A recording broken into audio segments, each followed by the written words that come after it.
नमस्कार दोस्तों, आपका स्वागत करता हूं इस यूट्यूब चैनल पे। आज हम एक इम्पॉर्टेंट टॉपिक के बारे में डिस्कस करने वाले हैं, जो कि क्लाइमेट चेंज है। क्लाइमेट चेंज एक ऐसा टॉपिक है जो हमारी डे टू डे लाइफ को बहुत ज़्यादा इम्पैक्ट करता है। और इसको लेकर नासा ने एक बड़ी प्रोडिक्शन कर दिया, जिसने पूरी ह्यूमैनिटी को क्या कर दिया, चौंका दिया है। जो कि यह है कि नासा के अकॉर्डिंग दुनिया के बहुत सारे जो सिटीज़ हैं वो क्या हो जाएंगी, पानी के अंदर डूब जाएंगे, समुद्र के अंदर डूब जाएंगे। ऐसा क्यों? जस्ट बिकॉज क्योंकि अर्थ के का जो टेम्परेचर है वो 2 डिग्री सेल्सियस नहीं 2 डिग्री सेल्सियस तक होने जा रहा है, जिसके कारण क्या हो रहा है कि जो पोल्स पर, मतलब नॉर्थ पोल और साउथ पोल, अंटार्कटिका और आर्टिक पे जो जमे हुए ग्लेशियर हैं वो क्या हो रहे हैं, पिघल रहे हैं, जिसके कारण सी लेवल क्या हो रहा है, धीरे धीरे बढ़ रहा है। तो सी लेवल के बढ़ने से जो सी के पास जो बसी हुई सिटीज़ हैं वो क्या हो सकती हैं, डूब सकती है। और नासा ने इसी को लेकर प्रेडिक्शन की है कि आने वाले 70 सालों में ये सिटीज़ क्या हो जाएंगी, डूब जाएंगी, जिसमें से 12 तो इंडियन सिटीज़ ही हैं। आइए जानते हैं कि वो इंडियन सिटीज़ कौन सी है।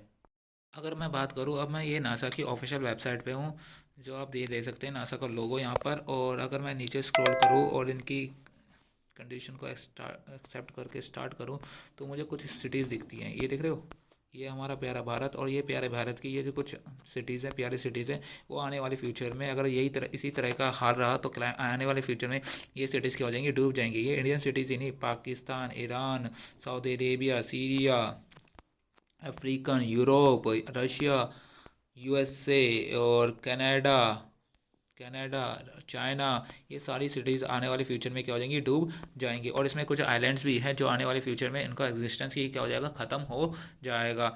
अब ये बात आती है कि ये हो क्यों रहा है, क्योंकि जस्ट बिकॉज क्योंकि अर्थ का जो टेम्परेचर है वो भी धीरे धीरे क्या कर रहा है, बढ़ रहा है। इसके लिए भी नासा ने अच्छी सी प्रोजेक्शन करी है, वो भी मैं आपको दिखलाना चाहूँगा। अब मैं नासा की official website global climate change के ऊपर हूँ, जिसमें अगर मैं नीचे स्क्रॉल करता हूँ तो यहाँ पर बता रखा है कि अभी ग्लोबल जो टेम्परेचर है नहीं, अब 2022 तक का वो 0.89 डिग्री सेल्सियस है, जो कि धीरे धीरे अलार्मिंग सिचुएशन बन रहा है। क्योंकि ये कहा जाता है कि अगर ग्लोबल टेम्परेचर अगर 1 डिग्री सेल्सियस या 1 डिग्री सेल्सियस से अबव हो गया तो जो ह्यूमैनिटी के लिए क्या होगा, बार बार खतरा होगा। क्यों? क्योंकि इससे क्या होंगे, नेचुरल डिजास्टर आते रहेंगे, और नेचुरल डिजास्टर से ह्यूमैनिटी को क्या होता है, बड़ा लॉस होता है। ये जो ग्राफ दिख रहा है ना आपको, ये देखो, ये 1880 से लेकर ये दिखा रहा है कि धीरे धीरे धीरे धीरे धीरे धीरे कि टेम्परेचर, अर्थ का जो टेम्परेचर है वो धीरे धीरे क्या हो रहा है, बढ़ रहा है। अगर इसी तरह से हाल यही रहा तो आने वाले फ्यूचर में ये सिटीज़ क्या हो जाएंगी, सबमर्ज हो जाएंगी। इसमें इंडियन ही सिटीज़ नहीं, कई सारी वर्ल्ड की जो सिटीज़ हैं वो डूब जाएंगी। अब इसका सोल्यूशन क्या होता है, इसका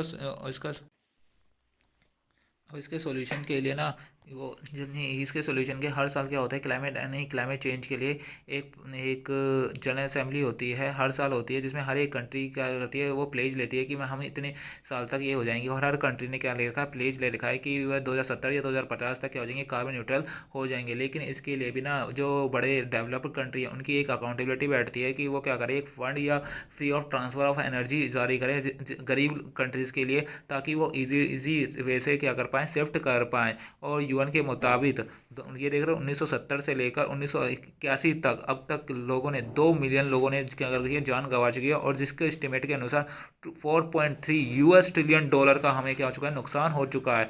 ये पूरी वर्ल्ड को हुआ है, वर्ल्ड ह्यूमैनिटी को हुआ है। अगर जल्दी से जल्दी इस पर एक सख्त कदम नहीं उठाए गए तो ये इसी तरह से चलता रहा तो आने वाली फ्यूचर बड़ा ही डिफ़िकल्ट रहेगा। आई होप आपको ये एनालिसिस पसंद में आया होगा।